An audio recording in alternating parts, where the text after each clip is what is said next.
तो जैसा कि हम हमेशा करते हैं, पहले हम पाठ करेंगे भागवतम का और उसके बाद इस पे चर्चा करेंगे। फाल्गुनी प्रिया, ओके। स्नेहलता माता जी मीटिंग में नहीं दिखाई दे रही मुझे, तो रीडिंग आज कौन करवाएंगे? रमेश्वरी राधे माता जी भी नहीं है। आप में से कोई और चाहते हैं रीडिंग करवाना, जैसा कि हम हमेशा करते हैं? नहीं तो आप लोग हैंड रेज करिए, मैं जिसका नाम लूंगी वो रीडिंग कंटिन्यू करेगा। पढ़ने के लिए हैंड रेज कर दीजिए। ये सलोनी स्टार्ट कर लो। और भी लोग हैंड रेज करिए, 5-6 लोग तो हो पढ़ने के लिए। स्टार्ट कर लो सलोनी। ठीक है माता जी। नूनं ता विरुध्ये सेना मयि कालेन भूयसा तत्र योगिने दृष्टिने भावना दात मुहूर्ते। शब्दार्थ। नूनम अतः ता वे विरुद्धि अशुद्धियां जड़ी बूटियां तथा अन्न सिंगड़ा जीर्ण शीर्ण मयि मुझमें कालीन समय के साथ भूयसा अत्यधिक तत्र अतः योगेन समुचित साधनों से दृष्टेन पूर्व आचार्य द्वारा संस्तुत भगवान आप आदुत्तम लेने के लिए अहिति चाहिए। मेरे भीतर दीर्घ काल से भीगे रहने के कारण सारे धान्य बीज निश्चित रूप से जीर्ण हो चुके हैं। अतः आप तुरंत आचार्यों अथवा शास्त्रों द्वारा बताई गई मानक विधि से उन्हें निकालने की व्यवस्था करें। तात्पर्य। जब अन्न का अभाव हो तो सरकार को चाहिए कि शास्त्रों में वर्णित तथा आचार्य द्वारा अनुमोदित विधियों का पालन करें। इस प्रकार प्रचुर अन्न उत्पादन होगा और अन्नाभाव तथा दुर्भिक्ष को रोका जा सकेगा। भगवत गीता में यज्ञ करने के लिए कहा गया है। यज्ञ करने से आकाश में पर्याप्त बादल एकत्र होते हैं, जिससे पर्याप्त वर्षा होती है। इस तरह खेती बाड़ी की देखभाल हो जाती है। जब पर्याप्त अन्न उत्पादन होता है तो जनता अन्न खाती है और गायों बकरियों जैसे घरेलू पशुओं को भी प्रचुर घास तथा अन्न खाने को मिलता है। इस व्यवस्था के अनुसार यदि मनुष्य यज्ञ करे तो अन्न भाव दूर हो जाएगा। कलयुग में केवल संकीर्तन यज्ञ की संस्तुति की गई है। इस श्लोक में योगेन अर्थात स्वकीर्त विधियों तथा दृष्टेन अर्थात पूर्ववर्ती आचार्यों द्वारा दिखाई गई शब्द महत्वपूर्ण हैं। यदि कोई ये सोचता है कि आधुनिक यंत्रों तथा ट्रैक्टरों के द्वारा अन्न उत्पन्न किया जा सकता है तो यह उसकी भूल है। यदि कोई रेगिस्तान में जाए और ट्रैक्टर चलाए तो भी अन्न पैदा नहीं होगा। हम नाना प्रकार की विधियां अपना सकते हैं, किंतु यह जानना नितांत आवश्यक है कि यदि यज्ञ नहीं किए जाएंगे तो पृथ्वी अन्न उत्पन्न करना बंद कर देगी। पृथ्वी ने पहले ही बता दिया है कि अभक्त लोग अन्न का उपभोग कर रहे हैं, इसलिए उसने यज्ञ के लिए अन्न सुरक्षित कर रखा है। अब नास्तिक यह नहीं मानेंगे कि अन्न आध्यात्मिक विधि से उत्पन्न किया जा सकता है, किंतु वे मानो या नहीं तथा तथ्य तो यही है कि हम यांत्रिक विधि से अन्न उत्पन्न नहीं कर सकते। जहाँ तक स्वीकृति विधि का सवाल है, शास्त्रों में कहा गया है कि इस युग के बुद्धिमान लोग संकीर्तन यज्ञ को अपनाएंगे। इससे वे भगवान श्री चैतन्य की पूजा करेंगे, जिनके शरीर का रंग सुनहरा है और जिनके साथ उनके विश्वास पात्र भक्त रहते हैं, जो सारे संसार में इस कृष्ण भावनामृत आंदोलन का सदुपदेश करते हैं। वर्तमान परिस्थिति में इस संकीर्तन को प्रचलित करके ही संसार को बचाया जा सकता है। हमने पिछले श्लोक में पढ़ा है कि जो कृष्ण भक्त नहीं है वे चोर है। चोर भौतिक दृष्टि से कितना ही संपन्न क्यों ना हो, उसे समुचित पद प्रदान नहीं किया जा सकता। चोर चोर है और वे दंडनीय है। कृष्ण भक्त ना होने के कारण लोग चोर बने हैं। फलतः उन्हें प्राकृतिक नियमों के अंतर्गत दंड मिल रहा है। कोई इसे रोक नहीं सकता, भले ही कितना ही राहत फंड तथा मानवतावादी संस्थाएं क्यों ना खोल दी जाएं। जब तक लोग इस चेतना भक्ति ग्रहण नहीं करते तब तक अन्नाभाव तथा कष्ट बना रहेगा। हरे कृष्णा। हरे फाल्गुन कृष्ण। कंटिन्यू करो। हरे कृष्ण। वत्सं कल्पये मे वीर येनाहं वत्सला तव धोक्षय क्षीर मयान् कामाननुरूपं च दोहनं दुग्धारं च महाबाहो भूतानां भूतभावन अन्नमिपिस्तमूर्जस्वद् भगवान् वाञ्छते यदि शब्दार्थ वत्सम बछड़ा, कल्पया व्यवस्था करो में मेरे लिए, वीर हे वीर, येन जिससे अहम मैं वत्सला स्नेहपूर्ण तव तुम्हारा धोक्षय पूरी करूंगी, क्षीर मयान दूध के रूप में, कामान इच्छित वस्तुएं, अनुरूपम विभिन्न जीवात्माओं के अनुसार, च भी दोहनी पात्र, दोग्धारम दुहने वाला, च भी महाबाहो हे सशक्त भुजाओं वाले, भूतानाम समस्त जीवात्माओं के, भूत भावन जीवात्माओं के रक्षक, अन्नम अन्न, पिस्तम वांछित ऊर्जावत पोषण युक्त, भगवान पूज्य आप, वांछते इच्छा करते हैं, यदि यदि हे परमवीर जीवात्माओं के रक्षक, यदि आप जनता को प्रचुर अन्न देकर उनके कष्टों का निवारण करना चाहते हैं और यदि आप मुझे धो कर उनका पोषण करना चाहते हैं तो इसके लिए आपको उपयुक्त बछड़ा तथा दूध रखने के लिए दोहनी की व्यवस्था करनी होगी। साथ ही धोने वाले का भी प्रबंध करना होगा। क्योंकि मैं अपने बछड़े के प्रति अत्यंत वत्सला होंगी, अतः मुझसे दुग्ध प्राप्त करने की आपकी मनोकामना पूरी हो जाएगी। तात्पर्य: गाय धोने के लिए ये उत्तम आदेश है। गाय के लिए सर्वप्रथम बछड़ा चाहिए, जिसके स्नेह से गाय स्वेच्छा से अधिक दूध दे सकेगी। इसके साथ ही पटु दुहने वाला तथा दूध रखने के लिए पात्र दोहनी भी चाहिए। जिस प्रकार गाय बछड़े के प्रति वत्सल हुए बिना अधिक दूध नहीं दे सकती, उसी प्रकार पृथ्वी भी कृष्ण भक्तों के प्रति वत्सल हुए बिना प्रचुर अन्न उत्पन्न नहीं कर सकती। यद्यपि गोरूप में पृथ्वी को अलंकारिक शैली से व्यक्त किया गया है, किंतु इसका भावार्थ अत्यंत सुस्पष्ट है। जिस प्रकार बछड़ा गाय से दूध निकलवा सकता है, उसी प्रकार समस्त जीवात्माएं, जिनमें पशु पक्षी मधुमक्खी सर्प तथा जलचर सम्मिलित हैं, पृथ्वी से तभी अपना अपना भोजन प्राप्त कर सकते हैं जब वे असत तथा अधृत व्रत ना हो, जैसा कि पहले कहा जा चुका है। जब मानव समाज असत अथवा कृष्ण चेतना शून्य हो जाता है तो सारे संसार को दुख उठाना पड़ता है। यदि मनुष्य सदाचरण करे तो पशुओं को भी पर्याप्त भोजन मिलेगा और वे सुखी रहेंगे। ईश्वर विहीन मानव पशुओं को सुरक्षा तथा उनके भोजन के प्रति अपने कर्तव्य को ना समझकर अन्न के अभाव की पूर्ति के लिए उनका वध करता है। इस प्रकार कोई भी सुखी नहीं रहता और विश्व की वर्तमान दशा का यही कारण है। हरे कृष्णा। वंदना माता जी, आप रीड करेंगे? आपने पहले हैंड रेस किया हुआ था। हाँ जी, पढ़िए। हरे कृष्णा। जी। समं च कुरु मां राजेन्द्रं भ्रष्टं यथापि अपर्तावपि भद्रं ते उपावर्तते मे विभो। शब्दार्थ: समम समतल, च भी कुरु माम मुझको, राजन हे राजा, देव भ्रष्टम इंद्र की कृपा से होने वाली वर्षा, यथा जिससे, पेय जल अपृतो वर्षा ऋतु के न रहने पर, अपि भी भद्रम कल्याण ते तुम तक, उपावर्तते यह रुक जाता है, मैं मुझ पर, विभो हे भगवान। ऊपर कीजिए मतलब। हे राजन, मैं आपको बता रही हूँ कि आपको समस्त भूमंडल की सतह समतल बनानी होगी। वर्षा ऋतु के न रहने पर भी इससे मुझे सहायता मिलेगी। राजा इंद्र की कृपा से वर्षा होती है। इससे वर्षा का जल भूमंडल पर टिका रहेगा, जिससे पृथ्वी सदैव आर्द्र नम रहेगी और इस प्रकार से यह सभी तरह के उत्पादन के लिए शुभ होगा। तात्पर्य: स्वर्ग का राजा इंद्र वर्षा करने तथा ब्रज गिराने का प्रभारी है। सामान्यतः पर्वतों के ऊपर ब्रज गिराकर उन्हें चूर चूर किया जाता है। ये प्रस्तर खंड कालांतर में फैल जाते हैं और पृथ्वी की सतह कृषि योग्य हो जाती है। समतल भूमि अनाज के उत्पादन के लिए विशेष रूप से उपयोगी होती है। इस प्रकार पृथ्वी ने महाराज पृथु से निवेदन किया कि वे ऊंची भूमि तथा पर्वतों को तोड़कर पृथ्वी की सतह को समतल बनाएं। हरे कृष्णा। माधुरी गंधर्विका माता जी, आप पढ़ लीजिए। हरे कृष्णा।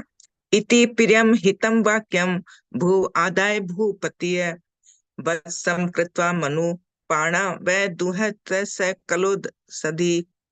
इति इस प्रकार, प्रियम अच्छे लगने वाले, हितम उपयोगी लाभप्रद, वाक्यम शब्द, भूवै पृथ्वी के, आदाय विचार करके, भूपति राजा, वत्सम बछड़ा, कृत्वा बनाकर, मनु स्वाम्भु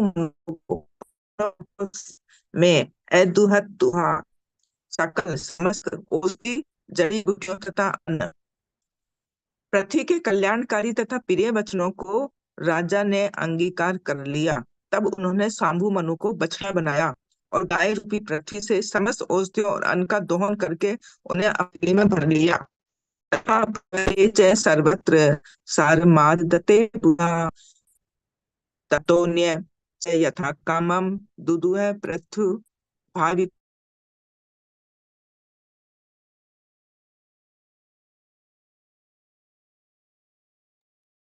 माधुरी गंधर्विका माता जी की आवाज तथा चली।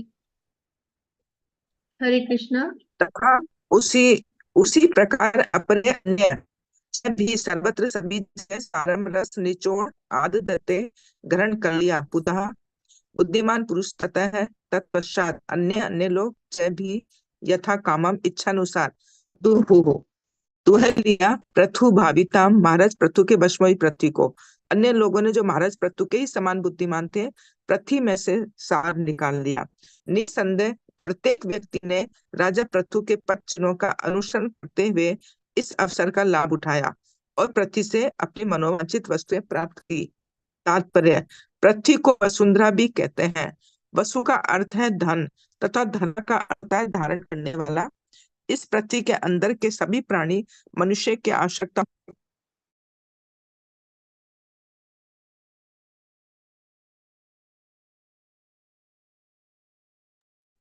हरे कृष्णा, फिर आवाज चली गई है। हरे कृष्ण। हाँ पृथ्वी को जी। वसुंधरा भी कहते हैं। वसु का अर्थ है धन तथा धरा का अर्थ होता है धारण करने वाला। इस पृथ्वी के अंदर के सभी प्राणी मनुष्य की आवश्यकता को पूरा करते हैं। पृथ्वी में से इन समस्त जीवात्माओं को समुचित साधनों से बाहर निकाला जा सकता है, जैसा कि द्वारा प्रस्तावित और राजा पृथु द्वारा स्वीकृत किया गया कि जो कुछ भी पृथ्वी के अंदर से लिया जाता है, चाहे खानों में से लिया जाता है या भूमंडल की सतह में से, या तो सत्ता चाहिए और उसे यज्ञ अर्थात भगवान श्री विष्णु के लिए उपयोग में लगाना चाहिए।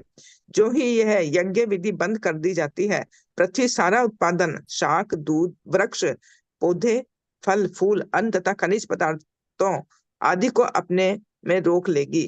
जैसा कि श्रीमद् भागवत गीता में पुष्टि की गई है कि यज्ञ की स्थापना सृष्टि के प्रारंभ में ही की गई थी। नियमित रूप से यज्ञ करने, संपत्ति के समान वितरण और तथा इंद्रिय तुष्टि के नियमन से सारा जगत शांतिमय तथा समृद्धिमय हो जाएगा। जैसा कि पहले कहा जा चुका है, इस कलि युग में संकीर्तन यज्ञ अर्थात अंतरराष्ट्रीय कृष्ण भवनामृत संघ द्वारा प्रचारित उत्सवों को प्रत्येक शहर तथा गांव में करना चाहिए। बुद्धिमान व्यक्तियों को अपने व्यक्तिगत आचरण से संकीर्तन यज्ञ संपन्न करने को प्रोत्साहित करना चाहिए। इसका अर्थ यह हुआ कि उन्हें अवैध मैथुन, मांसाहार, दुष्ट कीड़ा तथा मादक द्रव्य सेवन से बचना चाहिए। यदि समाज के बुद्धिमान व्यक्ति अथवा ब्राह्मण वर्ग विधि विधानों का पालन करे, तो वर्तमान विश्व की पूरी स्थिति, जो कि अस्त व्यस्त अवस्था में है, अवश्य ही सुधर जाए और लोग सुखी तथा संपन्न बन जाए। हरे कृष्णा। ऋषि रमेश्वरी हरे राधे। कृष्ण। हरे कृष्ण। ऋषयोर्देवीम् इन्द्रियेषु अश्वत्थ सत्तं वत्सं बृहस्पतिं कृत्वा पयश्छन्दोमयं शुचिः। ऋषय महर्षियों ने दुहा देवी पृथ्वी को इंद्रियेषु इंद्रियों में अथ तब सत्तम हे विदुर वत्सम बछड़ा बृहस्पति मुनि को कृत्वा करके पया दूध छंद मयम वैदिक स्तोत्रों के रूप में सूची शुद्ध है। समस्त ऋषियों ने बृहस्पति को बछड़ा बनाया और इंद्रियों को दोहनी। उन्होंने शब्द, मन तथा श्रवण को पवित्र करने वाले समस्त प्रकार के वैदिक ज्ञान को दूह लिया। तात्पर्य, बृहस्पति स्वर्ग के पुरोहित हैं। ऋषियों ने तार्किक विधि से बृहस्पति के माध्यम से मानव समाज के लाभ के लिए न केवल इस लोक में वरन समस्त ब्रह्मांड में वैदिक ज्ञान प्राप्त किया।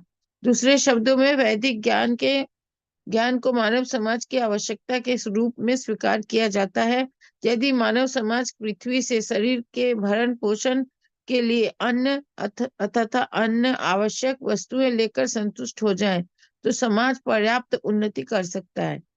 मानवता के पास मन, कान तथा ध्वनि स्पंदन स्फुरन के लिए समुचित भोजन होना चाहिए। जहां तक दिव्य स्फुरन का प्रश्न है, समस्त वैदिक ज्ञान का सार हरि कृष्ण महामंत्र है। हरे कृष्ण कृष्ण कृष्ण हरे हरे, हरे राम राम राम हरे हरे। यदि कलयुग में इस वैदिक महामंत्र का नित्य श्रवण कीर्तन की भक्तिमय विधि से श्रवण तथा कीर्तन होता रहे तो समस्त समाज पवित्र हो जाए और मानवता भौतिक तथा आध्यात्मिक रूप से सुखी रहे। हरे कृष्ण। आगे का पढ़ो माता जी। श्लोक और पढ़ लीजिए माता जी, फिर एंड कर लेंगे हम लोग, 15 हो जाए। कृत्वा वत्सं सुरगणा इंद्रं सोमं दुहनं हिरण्मयेन पात्रेण वीर्यमोजो बलं पया। कृत्वा बनाकर वत्सम बछड़ा सुरगणा देवताओं ने इंद्रम स्वर्ग के राजा इंद्र को सोमम अमृत अदु अदु दुहन दुह लिया।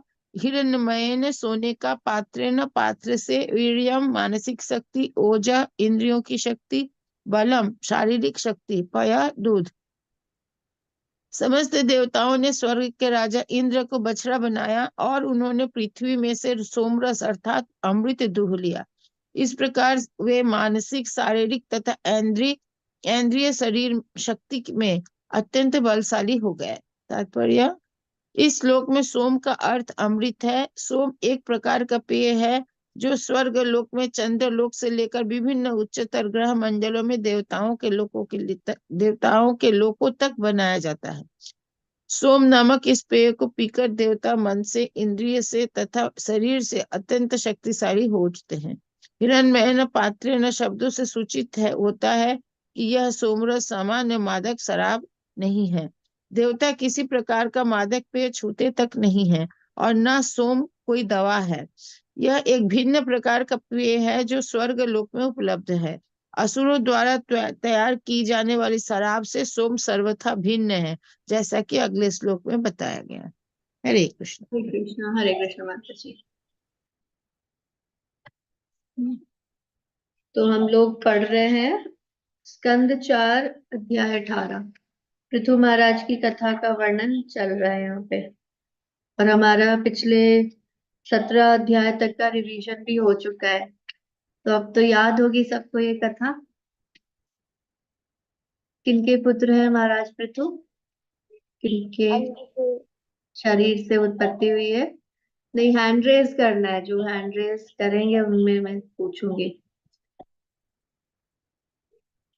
प्रिया, माधुरी गंधर्विका माता जी, फाल्गुनी, प्रिया, आशा सेनी, भव्या। प्रिया को पता है या दिया तुमको पता है क्या महाराज पृथु किनके पुत्र हैं?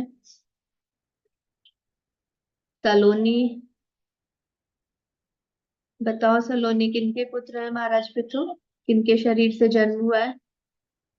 राजा वेन के मतलब। वेन के, यस। ओके। और यहाँ पे जो कथा चल रही है उसमें महाराज पृथु किनको दंड देने जा रहे थे और क्यों दंड देने जा रहे थे? हैंड रेज करना है जिसको आंसर पता है, हैंड रेज कर दीजिए। नीचे जिनका हैंड रेज नहीं है उनमें से याद नहीं है क्या किसी को भी महाराज पृथु किसको दंड दे रहे थे और क्यों?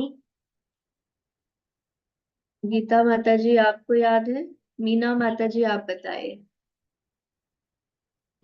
हरे कृष्ण माता की दंडवत प्रणाम। धरती माता को, हाँ, धरती माता को क्यों देना चाहते थे दंड? क्योंकि वो अपना पूरा अनाज नहीं दे रही थी इसलिए। Very good. मीना माता जी को याद है कि पृथ्वी उचित मात्रा में अन्न उत्पादन नहीं कर रही थी। बिल्कुल ठीक। तो पृथ्वी ने किसका रूप धारण किया था? हैंड रेज करना है। ये आंसर तो सबको पता होगा, अभी हम पढ़ भी रहे हैं, आज भी पढ़ा। पृथ्वी ने किसका रूप धारण किया था? प्रिया को आंसर आता है, उसने चैट में लिख दिया है। दीप प्रिया जानकी हरे माता, दीप प्रिया माता जी आप बताइए, पृथ्वी ने किसका रूप धारण किया था? गायिका माता जी। हाँ, गाय का। क्यों गाय का ही क्यों? क्योंकि गाय बहुत दयामय होती है सब जी। और उसको मानने से पाप लगता है। हाँ, ये मुख्य कारण था, क्योंकि गौ का कोई वध नहीं करता, गाय का कोई भी धार्मिक पुरुष वध नहीं करता।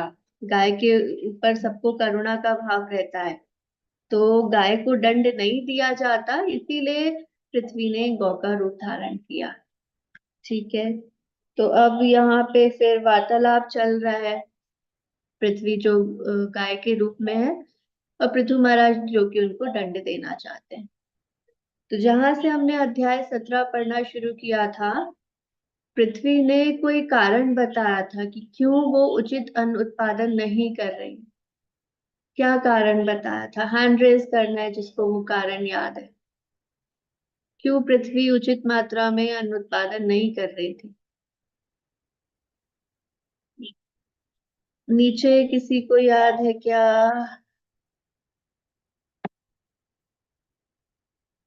मंजू माता जी, सुषमा माता जी, सुमन माता जी, आप में से कोई बताएंगे? ठीक है, आशा। हाँ, सुमन माता जी बोले। क्योंकि माता जी पृथ्वी में बहुत सारी वो, क्या हो गया था? बहुत याद नहीं आ रही माता जी। बहुत अब बिल्कुल ठीक है, आपके मन के थॉट्स एकदम सही हैं, बस आप उसको बोल नहीं पा रहे हैं। आशा, तुम बोलो। बहुत पाप फैल गई है इसीलिए। हाँ, पाप फैल गया है, बहुत सही। यस, आशा बताओ। दादाजी जो यज्ञ नहीं कर और अपनी इंद्रिय तुष्टि के लिए यूज में ले रहे थे पृथ्वी से जी। हाँ, ये पृथ्वी ने कारण बताया कि क्यों उचित मात्रा में अन्न उत्पादन नहीं कर रही है पृथ्वी। उसने कहा कि इस संसार में जो भी लोग अब बचे हैं, उनमें से ज्यादातर लोग अपनी इंद्रिय तुष्टि के लिए, अपनी संतुष्टि के लिए मनमाने ढंग से अन्न का उपयोग कर रहे हैं। तो शिल प्रपाद ने वहां पे समझाया था कि वास्तव में जो करेक्ट तरीका है वो ये है कि हम जो भी अपने लिए प्रयोग करते हैं वो पहले भगवान को अर्पित किया जाना चाहिए, और भगवान को अर्पित नहीं करते हैं तो हम चोर कहलाते हैं। इस पे हमने लास्ट क्लास में डिस्कशन भी किया था कि अगर हम भोजन ग्रहण कर रहे हैं, कुकिंग कर रहे हैं, और बिना भगवान को भोग लगाए अगर हम वो खा रहे हैं, तो सीधे सीधे भगवान डिक्लेयर करते हैं भगवत गीता में कि हम चोर हैं। तो पृथ्वी कह रही है कि इस प्रकार के चोर उचक्कों की मात्रा बहुत बढ़ गई। और क्यों बढ़ गई थी? क्योंकि राजा वेण इससे पहले राज्य कर रहे थे, और राजा वेण ने वो खुद अधार्मिक थे, तो प्रजा भी अधार्मिक होने लगी। और ऊपर से उन्होंने जो कुछ रहे सहे धार्मिक लोग थे उनके ऊपर उन्होंने बहुत तरह के रेस्ट्रिक्शंस लगा दिए। तो कुल मिला के उस समय पृथ्वी पे अधार्मिक लोग अधिक हो गए, चोर अधिक हो गए। तो पृथ्वी ने अपना कारण दिया कि मैंने इस कारण से अन्न उत्पादन अभी कम कर लिया है। अब इसके आगे की कथा अब हम लोग पढ़ रहे हैं। जो लोग आज ही ज्वाइन हुए हैं, जैसे भव्य, प्रिया और ओम प्रकाश प्रभु जी, आप लोग थोड़ा सा पहले का रीडिंग कर लीजिए तो आपको ये कथा जो है वो समझ में आ जाएगी। महाराज पृथु की कथा इसमें मोटा मोटा इस प्रकार है कि महाराज पृथु एक राजा हुए, वेण उनके शरीर से भगवान के अवतार के रूप में उत्पन्न हुए। महाराज पृथु को भगवान का शक्त्यावेश अवतार कहा गया है। और ये घटना हुई थी कि महाराज पृथु जब राजा बने उस समय पे पृथ्वी उचित मात्रा में अन्न उत्पादन नहीं हो पा रहा था, समाज में कमी हो रही थी फूड ग्रेन्स की। तो जो सिटीजन्स थे उन्होंने राजा को कंप्लेंट किया कि हम पूरी मेहनत कर रहे हैं फिर भी हमें प्रॉपर फूड ग्रेन्स नहीं मिल रहे। तब राजा पृथु ने सोचा कि इसका कारण पृथ्वी ही है, क्यों वो प्रॉपर ग्रेन्स नहीं प्रोड्यूस कर रही है। तब राजा पृथु ने सोचा कि मैं पृथ्वी को दंड देता हूँ, और पृथ्वी को दंड देने की बात सोची तो पृथ्वी ने गाय का रूप धारण किया और वो भागने लगी। राजा पृथु पीछा करने लगे। फिर एक जगह पे आके इन दोनों के बीच में वार्तालाप होने लगा, जहाँ पे पहले पृथ्वी ने बोला कुछ राजा पृथु को कि क्यों उनको नहीं मारना चाहिए गाय के रूप में पृथ्वी को। पर राजा पृथु ने कहा क्योंकि पृथ्वी ने अपराध किया है, उचित अनुत्पादन नहीं कर रही है, तो दंड देना ही पड़ेगा। अब हम जो पढ़ रहे हैं वहां पे पृथ्वी महाराज पृथु को समझा रही है कि किस प्रकार उचित प्रोसेस को फॉलो करके, उचित विधि का पालन करके भरपूर मात्रा में अन्न और अन्य संसाधन, it's not only about grains, ऐसा नहीं है कि सिर्फ फूड ग्रेन्स कम हो गए, बहुत सारी रिसोर्सेज जो कि अर्थ से आते हैं, बहुत सारी चीजें जो पृथ्वी से आती हैं, वो सब कुछ ही कम हो गई थी। तो पृथ्वी बता रही है कि एक प्रॉपर तरीका है जिससे आप इन सारे रिसोर्सेज को फिर से वापस ले सकते हैं। और वो तरीका उन्होंने क्या बताया, क्या तरीका बताया जो आज हम लोग पढ़ रहे थे? उन्होंने तरीका ये बताया, यस रमेश्वरी राधे माता जी, समुचित यज्ञ और यज्ञ कर्म द्वारा फिर से वो जो पृथ्वी असल में बहुत दिनों से कह रही है कि हम भीगे हैं, इसलिए धान्य वगैरह बीज वगैरह सब जीर्ण हो चुके हैं, तो इसको फिर से बाहर लाने के लिए अब समुचित यज्ञ और उस हिसाब से कर्म करें तो हम फिर बाहर होंगे, सब ठीक ठाक हो जाए। ये विधि, एक विधि बताई है कि जिस प्रकार मतलब सफिशिएंट जो उचित तरह के यज्ञ होते हैं उनसे अनुत्पादन होता है। तो पहले के लोगों ने यज्ञ करना ही बंद कर दिया था, तो इसलिए अनुत्पादन कम हो गया था। पर यहाँ पे अभी विशेष रूप से पृथ्वी ने बताया कि अब आप, महाराज पृथु को इंस्ट्रक्शन दिया कि मैं गाय के रूप में हूँ, और गाय को एक बछड़े को देखकर स्वाभाविक रूप से दूध देने का मन होता है वात्सल्य की वजह से। तो आप कुछ ऐसा अरेंजमेंट करें कि मेरे सामने बछड़े को लाया जाए, और फिर कुछ ऐसे लोगों को लाया जाए जो कि दूध को दोहते हैं, दोहन करना, इसीलिए शब्द आया है पृथ्वी का दोहन करना। यानी जैसे एक दूध वाला दूध निकालता है ना गाय में से, तो दूध निकालने के लिए क्या क्या चाहिए होता है गाय वाला दूध वाले को? कोई बर्तन चाहिए होता है जिसमें वो दूध निकालता है, और उसको खुद वहां रहना होता है दूध निकालने के लिए। और साथ में जो प्रॉपर तरीका है कि गाय का बछड़ा भी वहां होना चाहिए जिससे गाय दूध अधिक देती है। तो पृथ्वी वही तरीका बता रही है कि मैं गाय के रूप में हूँ, तो आप दूध निकालने के लिए, यहाँ पे दूध का अर्थ है संसाधन, जो भी पृथ्वी के अलग अलग संसाधन है, चाहे वो बीज वगैरह हो, आगे हम लोग इसमें पढ़ते जाएंगे कि कितने सारे लोग आए और उन्होंने क्या क्या संसाधन निकाले हैं पृथ्वी में से। तो पृथ्वी ने कहा कि कोई दूध निकालने वाला आप लेकर आ जाइए, कोई पॉट यानी कोई बर्तन लेकर आ जाइए, और कोई बछड़ा लेकर आ जाइए। जब इस प्रकार आप लेकर आएंगे और फिर दोहन करेंगे यानी दूध निकालेंगे, तो जो भी संसाधन आपको चाहिए वो सब आपको मिल जाएंगे। तो अब जब हम लोग पढ़ रहे थे, आज हमने जो पढ़ना शुरू किया, वहां पे अलग अलग लोग आते हैं और अलग अलग लोगों को बछड़े के रूप में पृथ्वी के सामने खड़ा करते हैं, और उनसे अलग अलग संसाधनों को लेते हैं, दोहन करते हैं। दोहन वर्ड जो है ना, वो दूध दोहने से आया है, जो दूध वाला दूध दोहता है वो शब्द है दोहन करना। तो ये साथ में पृथ्वी ने कहा कि जो अभी मेरी सतह है, जो सरफेस ऑफ द अर्थ है, वो समतल नहीं है, ऊंची नीची उबड़ खाबड़ हो गई है। तो दूसरा उन्होंने इंस्ट्रक्शन दिया महाराज पृथु को कि सतह को आप समतल बना दीजिए, मेक द अर्थ फ्लैट। क्योंकि उबड़ खाबड़ ऊंचे नीचे जो पहाड़ वगैरह हो रहे थे, उससे क्या हो रहा था कि जो बारिश भी हो रही थी उसका जल है वो रुक नहीं रहा था। तो रुकेगा नहीं तो फिर किस प्रकार अन्न उत्पादन हो पाएगा? जब अगर फसल में पानी ही नहीं रहेगा तो फसल कैसे बड़ी होगी? तो पृथ्वी ने दूसरा सजेशन जो दिया पृथ्वी महाराज को, वो दिया कि आप पृथ्वी की सतह को समतल कर दे, जिससे कि जो भी वर्षा होती है वो सतह पर बराबर मात्रा में टिकी रहेगी, और उसके कारण भरपूर मात्रा में अन्न उत्पादन हो सकेगा। तो ये इंस्ट्रक्शन जब महाराज पृथु ने सुना, तो उसके बाद उन्होंने अलग अलग लोगों को इनवाइट किया कि आप आके पृथ्वी का दोहन करें। और यहाँ पे सबसे पहले आते हैं स्वयं भूमन।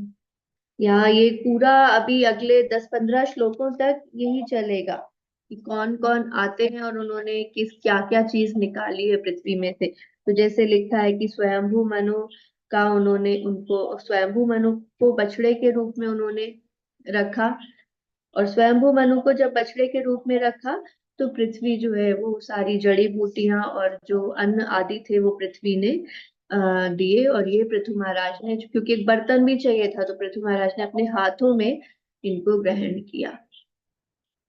इसके बाद अगला आया यहाँ पे कि बाकी भी लोग आने लगे। तो जब बाकी लोग आने लगे तो जो साधु लोग थे उन्होंने बृहस्पति को बछड़े के रूप में रखा और उससे सारा वैदिक ज्ञान निकाला। इस प्रकार ये पूरा टेबल आगे चल के बनता जाएगा कि कौन कौन लोग आए, उन्होंने किनको बछड़े के रूप में रखा और क्या क्या चीज पृथ्वी के माध्यम से उत्पन्न की। तो ये हम लोग पढ़ते जाएंगे। पर्पट्स में श्रील प्रभुपाद इस बात को आज फिर से हमें समझा रहे हैं कि जब तक भरपूर मात्रा में यज्ञ नहीं होंगे तब तक इसी प्रकार समाज में अन्न की कमी होती जाएगी। आज जो हम लोग पर्पट पढ़ रहे थे उसमें श्रील प्रभुपाद कह रहे थे कि अभी जो साइंटिस्ट लोग हैं उनको लग रहा है कि हम टेक्नोलॉजी एडवांस कर लेंगे तो हम ज्यादा फसल ले पाएंगे, ट्रैक्टर खरीद लेंगे, फिर फर्टिलाइजर्स यानी अलग अलग तरह के पेस्टिसाइड वगैरह इस्तेमाल कर लेंगे, तो जो फसल है वो पहले जितनी होती थी उससे डबल हो जाएगी। लेकिन ये हम सबको पता है कि इन सबके कोई ना कोई डिसएडवांटेजेस हैं। पहले ऐसा होता था कि फसल कम हो रही है तो फिर बहुत रिसर्च की गई कैसे फसल को बढ़ाया जाए। तो कैसे फसल को बढ़ाया जाए करने के लिए कुछ केमिकल्स निकाल लिए कि यूरिया डाल दो, ये खाद डाल दो तो फसल बढ़ जाएगी।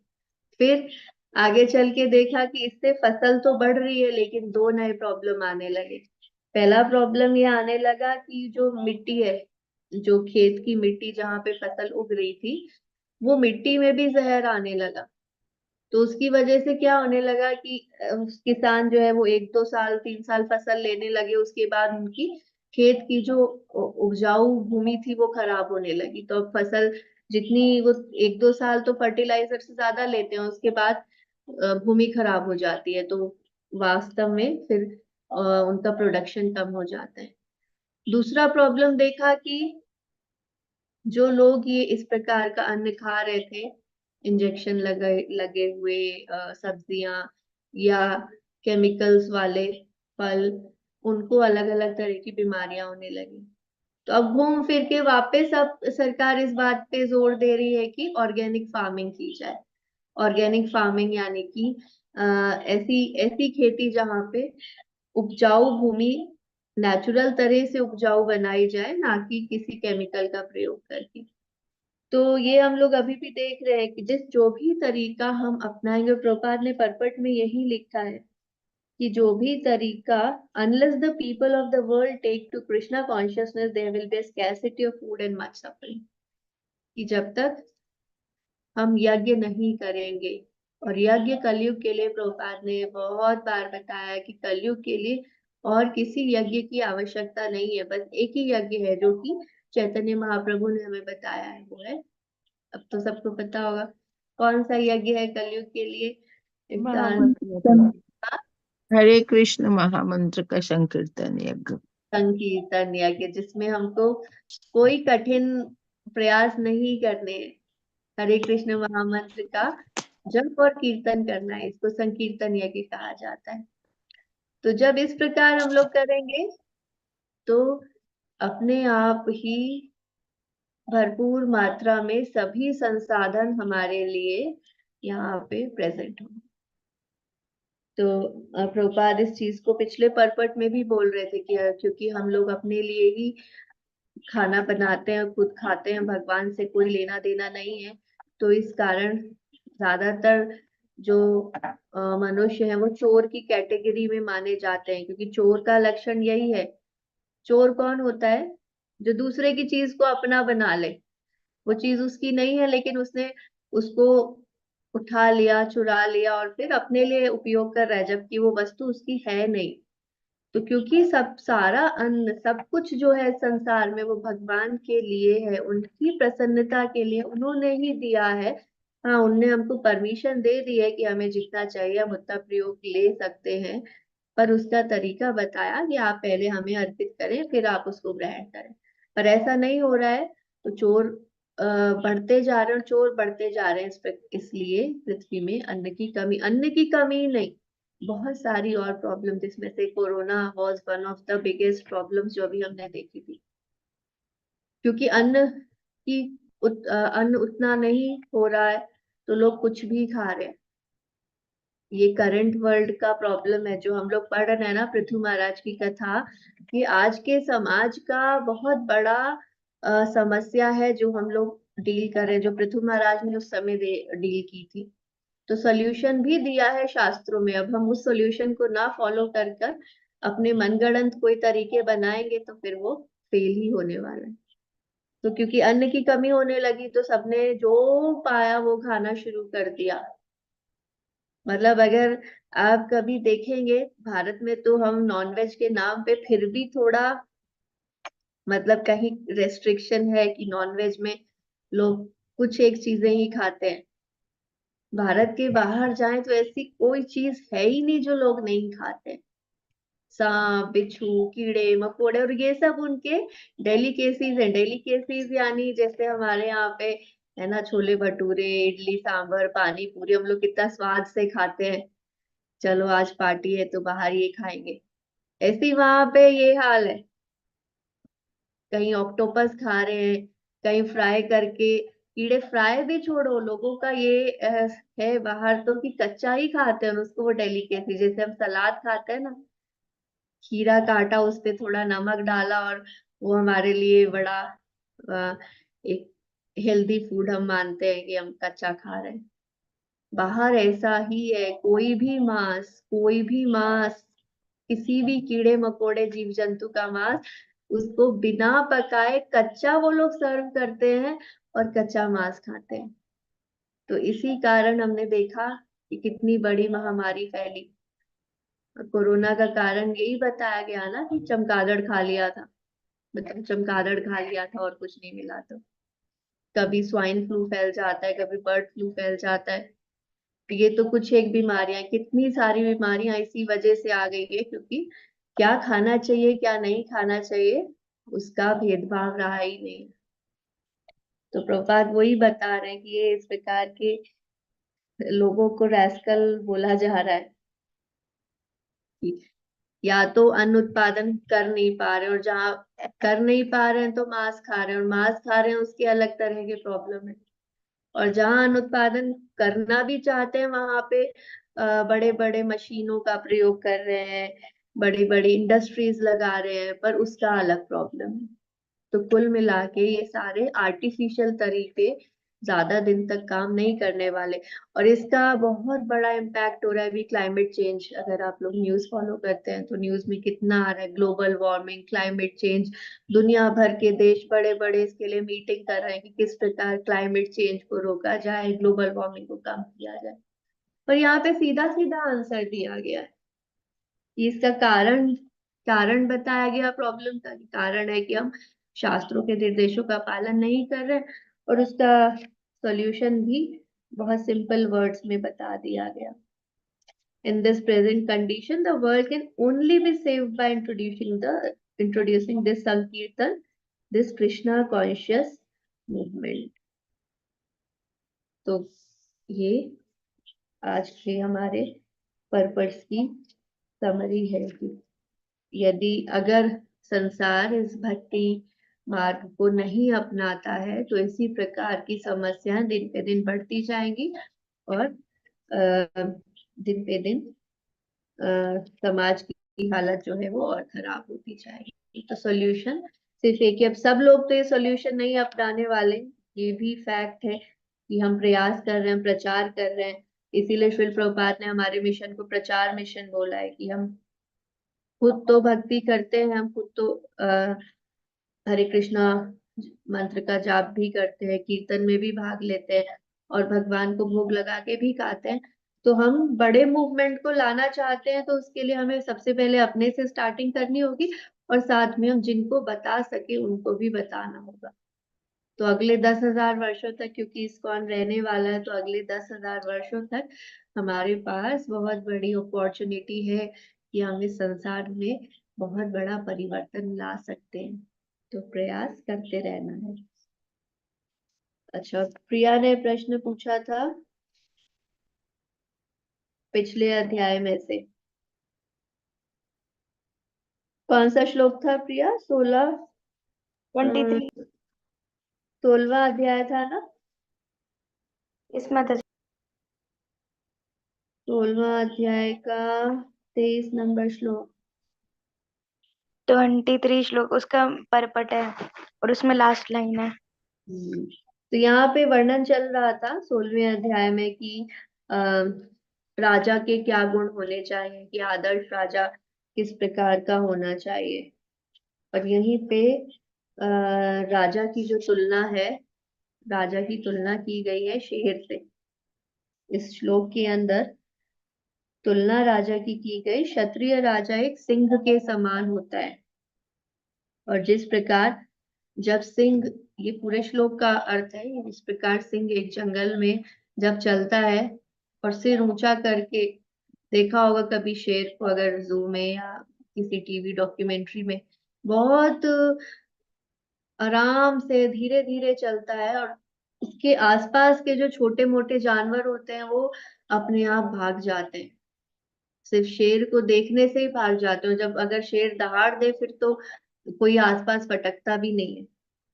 तो यहाँ पे लिखा है कि जिस प्रकार जब सिंह चलता है तो छोटे मोटे जानवर अपने आप को छुपा लेते हैं, इसी तरह जब महाराज पृथु अपने राज्य में भ्रमण करेंगे और अपने धनुष की टंकार करेंगे, तो सारे जो चोर उचक्के जो हैं, लोगों को अभी सता रहे हैं, वो अपने आप छुप जाएंगे, वो अपने आप दुबक जाएंगे, उनकी हिम्मत नहीं होगी राजा के सामने आने की। तो यहाँ पे परपट में प्रभुपाद ने लिखा कि क्षत्रिय राजा को सिंह से कंपेयर किया जाता है, और इसी कारण कहा जाता है कि जब तक चोर उचक्के आदि राजा से डरते नहीं हो, तब तक राजा प्रभावशाली नहीं हो सकता। यानी अगर कोई ऐसा राजा बैठा है जिससे किसी को डर ही नहीं है, तो ऐसे राजा का तो ना होना ही ना होने के ही बराबर है।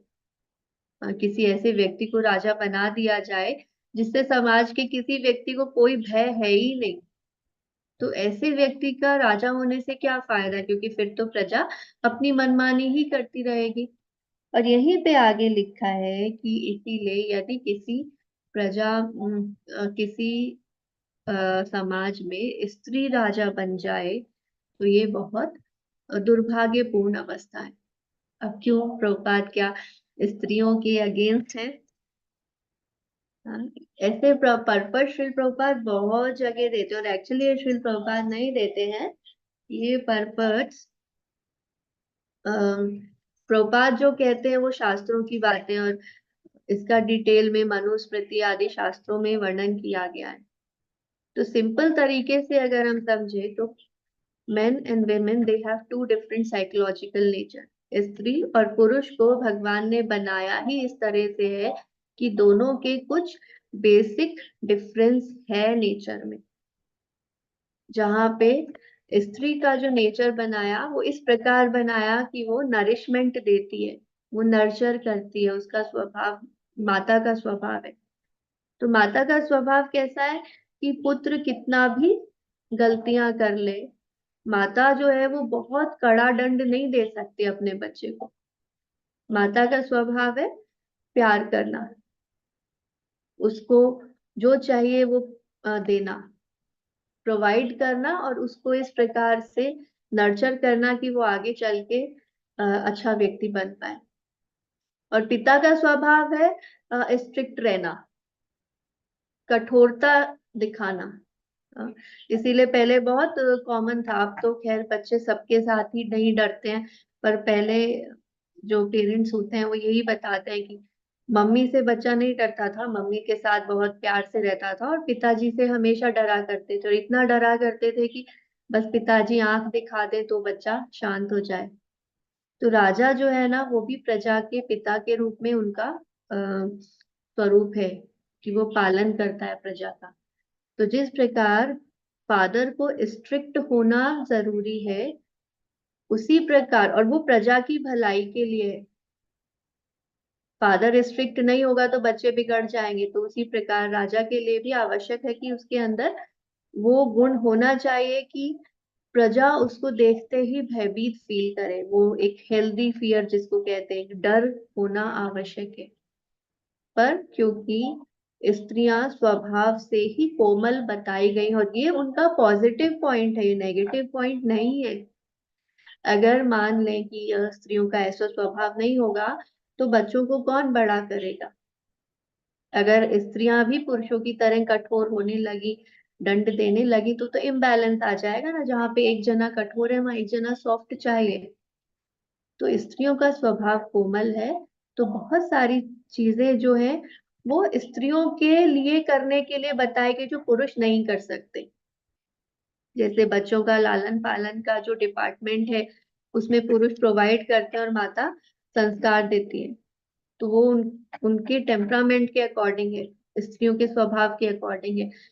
तो हमें ये नहीं सोचना चाहिए कि कहीं पे अगर लिख दिया कि अगर स्त्री शासक हो जाएगी तो दुर्भाग्यपूर्ण। वो इसीलिए लिखा क्योंकि भय ही नहीं रहेगा किसी को। और भय इसीलिए नहीं रहेगा क्योंकि स्त्रियां स्वभाव से कठोर नहीं हो पाती हैं। कि कोई अगर चोर डाकू कोई भी आएगा, उसको दंड देना है, मृत्यु दंड, राजा तो होगा तुरंत उसको तलवार से मार डालेगा। ये आइडियल राजा के बारे में बताया जा रहा है। आज के समाज की यहाँ पे बात नहीं की जा रही। आजकल तो कोई भी हो, चाहे स्त्री हो या पुरुष हो, आजकल तो कोई भी धर्म का पालन नहीं कर रहा है। जो हमारे ऊपर बैठे हैं वही हमें लूट रहे हैं। तो ये आज के समय की बात नहीं है। तो आज हमारी प्रेसिडेंट कौन है या आज हमारे प्राइम मिनिस्टर कौन है, उससे कोई फर्क नहीं पड़ता। क्योंकि श्रील प्रभुपाद बहुत बार इसकी चर्चा कर चुके हैं कि आज के समय में जो शासक है वो ही हमें लूट रहे हैं। तो भले ही वो शासक स्त्री हो या भले ही वो शासक पुरुष हो, उससे कोई फर्क पड़ ही नहीं रहा है समाज के ऊपर, क्योंकि दोनों ही अधार्मिक है। पर ये बात है वैदिक समय की या आइडियल स्टैंडर्ड की। तो आइडियल स्टैंडर्ड ये है कि राजा इस प्रकार का होना चाहिए कि किसी ने चोरी की तो राजा उसके हाथ वहीं काट दे तुरंत। तो इस प्रकार का स्वभाव स्त्री का नहीं हो सकता। इसीलिए कहा गया कि अगर स्त्री शासक बन जाएगी तो समाज में अराजकता फैल सकती है। और ऐसी सिर्फ शासक के लिए नहीं है, ऐसे कहीं कहीं कहीं कहीं जगह स्त्रियों के बारे में आता है कि ये कार्य स्त्री को करना नहीं चाहिए, या अगर करेगी तो गलत हो जाएगा। तो वो उनके नेचर के अकॉर्डिंग बताया गया कि what is the basic nature of a women. उसके अकॉर्डिंग अगर वो कार्य करते हैं तो समाज में बेसिक नेचर ऑफ वेमेन और basic nature of main also, ऐसा नहीं कि सिर्फ स्त्री की बात है, पुरुष का भी कोई स्वभाव है। या कोई ब्रह्मचारी है, कोई गृहस्थ है, कोई सन्यासी है, कोई वानप्रस्थ है, ये चारों में भी डिफरेंस है ना हर किसी के। या फिर हम बात करते हैं कि चार वर्ण जो है, कोई ब्राह्मण है, कोई क्षत्रिय है, कोई वैश्य है, कोई शूद्र है।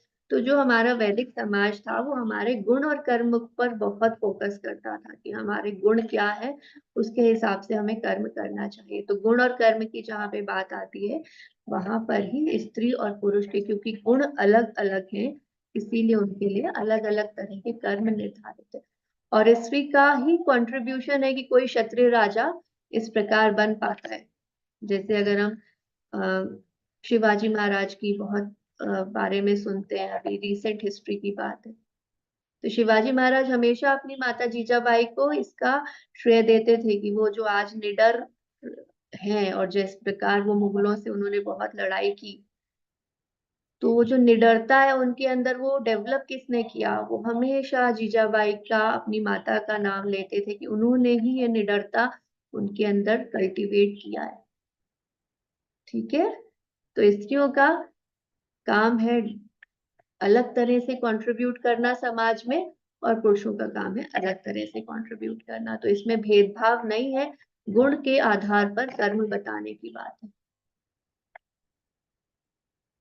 थैंक यू माता जी। माता ओके। जी, यस प्रिया, सॉरी तुम म्यूट हो गए। ये ये लोग पहले से ही बोल रहे थे, स्तुति कर रहे थे, जो कि आप ये करेंगे, मतलब जो भी अवतार होता है उसमें पहले ही बोल देते कि ये आप करने वाले हैं, तो उनको कैसे पता चलता है? उसका आंसर श्रील प्रभुपाद ने वहां दिया है ना, गुरु और साधु और शास्त्र के आधार पर किसी भी अवतार के बारे में पहले से ही शास्त्र बताते हैं और उसी चीज को गुरु और साधु रिपीट करते हैं। तो यहाँ पे जो बंदी जन मागध चारण ये लोग जो स्तुति कर रहे थे, तो ब्रह्मा जी ने पहले आगे कंफर्म किया कि ये भगवान के ये वाले अवतार है, और गुरु परंपरा के माध्यम से ज्ञान ट्रांसफर होता था। तो इन लोगों को पहले ही भविष्य की नॉलेज है कि ये अवतार हैं भगवान के, तो ये क्या क्या काम करेंगे। थैंक यू माता जी। अच्छा, अब